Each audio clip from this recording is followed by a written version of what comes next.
હાલો મિત્રો, આગળના પ્રશ્નો તરફ વધીએ. કયા ખર્ચને માપી શકાતો નથી? તો વાસ્તવિક ખર્ચને માપી શકાતો નથી.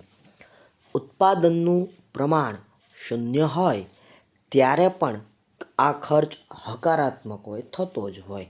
તો એ કયો ખર્ચ છે ભાઈ? સ્થિર ખર્ચ છે. કયા ખર્ચને ઉત્પાદનના પ્રમાણ સાથે સીધો સંબંધ જોવા મળે છે? તો મિત્રો આમાં જવાબ આવે અસ્થિર ખર્ચ. કેવો ખર્ચ ભાઈ? અસ્થિર ખર્ચ. કયા ખર્ચને ઉત્પાદનના પ્રમાણ સાથે સીધો સંબંધ છે? સ્વાભાવિક છે ભાઈ, જો ઉત્પાદન વધે ને ભાઈ, બરાબર, ઉત્પાદન વધે તો ઉત્પાદન વધે તો એ ખર્ચ વધે, બરાબર, એ ખર્ચ વધે અને એટલા માટે એને સીધો સંબંધ જોવા મળે છે, બરાબર. ખાસ યાદ રાખજો, કયા બજારમાં સરેરાશ આવક અને સીમાંત આવક સરખા હોય છે? તો વાલા મિત્રો યાદ રાખવું ભાઈ, જ્યાં પૂર્ણ હરીફાઈ હોય. શું હોય ભાઈ? પૂર્ણ હરીફાઈની પરિસ્થિતિ હોય, બરાબર, પૂર્ણ હરીફાઈની સ્થિતિ હોય ત્યાં શું જોવા મળે? તો સરેરાશ આવક અને સીમાંત આવક બંને કેવા હશે? સરખા હશે, ઇક્વલ હશે. સ્થિર ખર્ચ રેખાનો ઢાળ કેવો હોય છે? તો સ્થિર ખર્ચ રેખાનો ઢાળ એક્સ ધરીને સમાંતર હોય. કેવો હોય ભાઈ? એક્સ ધરીને સમાંતર હોય છે. ખાસ યાદ રાખજો ભાઈ. વૈકલ્પિક ખર્ચનો ખ્યાલ કયા અર્થશાસ્ત્રીએ રજૂ કર્યો હતો? ભાઈ વૈકલ્પિક ખર્ચની વાત છે, બરાબર. કયા અર્થશાસ્ત્રી દ્વારા રજૂ કરવામાં આવ્યો હતો? તો તમે જાણો છો એ પ્રમાણે ભાઈ, ઓસ્ટ્રિયન, બરાબર, ઓસ્ટ્રિયન નામના જે અર્થશાસ્ત્રી હતા એમના દ્વારા ભાઈ વૈકલ્પિક ખર્ચ, બરાબર, વૈકલ્પિક ખર્ચનો ખ્યાલ રજૂ કરવામાં આવ્યો હતો. ખાસ યાદ રાખવા જેવી બાબત તમારા માટે. આગળ વધીએ. ઉત્પાદનનું કયું સાધન શારીરિક કષ્ટ ઉઠાવે છે? તો ઉત્પાદનનું જમીન, મૂડી, શ્રમ અને નિયોજક પૈકી શ્રમિક છે, એટલે કે શ્રમ જે સાધન છે ભાઈ, બરાબર, શ્રમ નામનું જે સાધન છે એ શારીરિક કષ્ટ ઉઠાવે છે. ખાસ યાદ રાખજો. વાસ્તવિક ખર્ચનો ખ્યાલ કયા અર્થશાસ્ત્રીઓએ રજૂ કર્યો છે? તો ભાઈ વાસ્તવિક ખર્ચનો ખ્યાલ પ્રશિષ્ટ અર્થશાસ્ત્રીઓએ રજૂ કર્યો. ભાઈ કોણે રજૂ કર્યો? પ્રશિષ્ટ અર્થશાસ્ત્રીઓ દ્વારા વાસ્તવિક ખર્ચનો ખ્યાલ રજૂ કરવામાં આવ્યો. વિશિષ્ટ ઉપયોગવાળા સાધનોનું વળતર શાના આધારે નક્કી થાય છે? તો ભાઈ વિશિષ્ટ ઉપયોગવાળા સાધનોનું વળતર શાના આધારે નક્કી થાય? માંગના આધારે. It's on demand. ડિમાન્ડના આધારે નક્કી થાય. સ્થિર ખર્ચને બીજા કયા ખર્ચ તરીકે પણ ઓળખવામાં આવે છે? તો ભાઈ સ્થિર ખર્ચને ઓવરહેડ કોસ્ટ, બરાબર, કેવું કીધું ભાઈ? ઓવરહેડ કોસ્ટ તરીકે પણ ઓળખવામાં આવે છે. ખાસ યાદ રાખજો, ઓવરહેડ કોસ્ટ તરીકે પણ ઓળખવામાં આવે છે. ઉત્પાદન શૂન્ય હોય ત્યારે અસ્થિર ખર્ચ કેટલો હોય છે? ઉત્પાદન શૂન્ય હોય ને ત્યારે અસ્થિર ખર્ચ પણ શૂન્ય હોય. પહેલાં જ વાત કરી ભાઈ, જો ઉત્પાદનમાં વધારો થાય, બરાબર, જો ઉત્પાદનમાં ઇન્ક્રીઝિંગ થાય તો અસ્થિર ખર્ચમાં પણ ઇન્ક્રીઝિંગ થાય, બરાબર. જો ઉત્પાદન ખર્ચ નહિવત હોય તો આ જે ખર્ચો છે અસ્થિર ખર્ચ એ પણ નહિવત હોય, બરાબર. યાદ રાખતા જવાના ભાઈ. કુલ સ્થિર ખર્ચ અને કુલ અસ્થિર ખર્ચના સરવાળાને શું કહેવાય? તો કુલ સ્થિર ખર્ચ અને કુલ અસ્થિર ખર્ચના સરવાળાને કુલ ખર્ચ કહેવાય ભાઈ, બરાબર. સ્થિર ખર્ચ પ્લસ અસ્થિર ખર્ચ, બરાબર, આ બેનો સરવાળો એટલે કુલ ખર્ચ. યાદ રાખજો ભાઈ. આગળ વધીએ. કયા ખર્ચને કુલ ઉત્પાદનના એકમો વડે ભાંગવાથી સરેરાશ સ્થિર ખર્ચ મળે છે? તો કુલ સ્થિર ખર્ચને ભાંગવાથી અહીંયા તમને તમારો જવાબ મળે છે, બરાબર. ઉત્પાદન વધે છે, સરેરાશ સ્થિર ખર્ચમાં શો ફેરફાર થાય? તો ભાઈ સરેરાશ સ્થિર ખર્ચ નામથી ખબર પડે કે ભાઈ એ પણ વધતો જતો જોવા મળશે, બરાબર. કેમ કે સરેરાશ સ્થિર ખર્ચમાં કુલ અસ્થિર ખર્ચ અને કુલ સ્થિર ખર્ચને પણ ધ્યાનમાં લેવામાં આવશે. એટલા માટે વધારાનું એક એકમ ઉત્પન્ન કરવાથી કુલ ખર્ચમાં થતા ફેરફારને શું કહેવાય? તો એને સીમાંત ખર્ચ કહેવાય. શું કહેવાય ભાઈ? સીમાંત ખર્ચ કહેવાય. વધારાનું એક એકમ ઉત્પન્ન કરવાથી કુલ ખર્ચમાં થતા ફેરફારને શું કહેવાય ભાઈ? સીમાંત ખર્ચ કહેવાય. એમસીએન બરાબર TCN માઇનસ TC પ્રશ્નાર્થ કીધું ભાઈ, બરાબર. તો ટોટલ કોસ્ટની વાત કરીએ અને ટોટલ કોસ્ટ તમને કીધું છે. તો આ 16મા પ્રશ્નમાં સાચો જવાબ આવે છે N-1, બરાબર. C option is the right answer in this question, N-1. ખાસ યાદ રાખજો ભાઈ. સીમાંત ખર્ચની રેખાનો આકાર કેવો હોય છે? તો સીમાંત ખર્ચની રેખાનો આકાર હોકી સ્ટિક જેવો. જો ભાઈ સીમાંત ખર્ચની વાત કરી ભાઈ, સીમાંત ખર્ચની જે રેખા છે એનો આકાર કેવો હોય છે ભાઈ?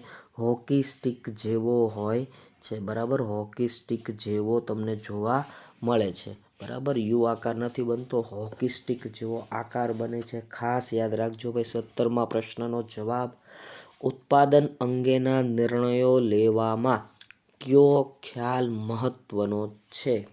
તો ભાઈ તમારે ઉત્પાદન અંગેના નિર્ણયો લેવા હોય, બરાબર, તો સરેરાશ ખર્ચ માઇનસ સીમાંત ખર્ચનો ખ્યાલ બહુ એટલે બહુ મહત્વનો છે.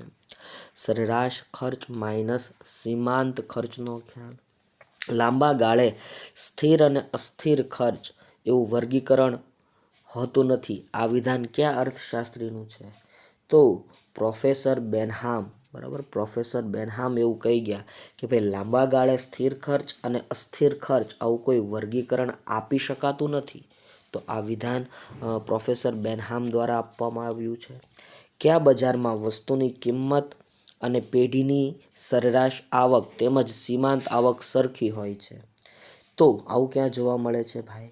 જ્યાં પૂર્ણ હરીફાઈ હોય, બરાબર. જ્યાં પૂર્ણ હરીફાઈ હોય એ બજારમાં વસ્તુની કિંમત અને પેઢીની સરેરાશ આવક તેમજ સીમાંત આવક સરખી હોય છે, બરાબર. યાદ રાખતા જજો ભાઈ. પૂર્ણ હરીફાઈમાં પાયાની ધરીને સમાંતર રેખા કયા નામથી ઓળખાય છે?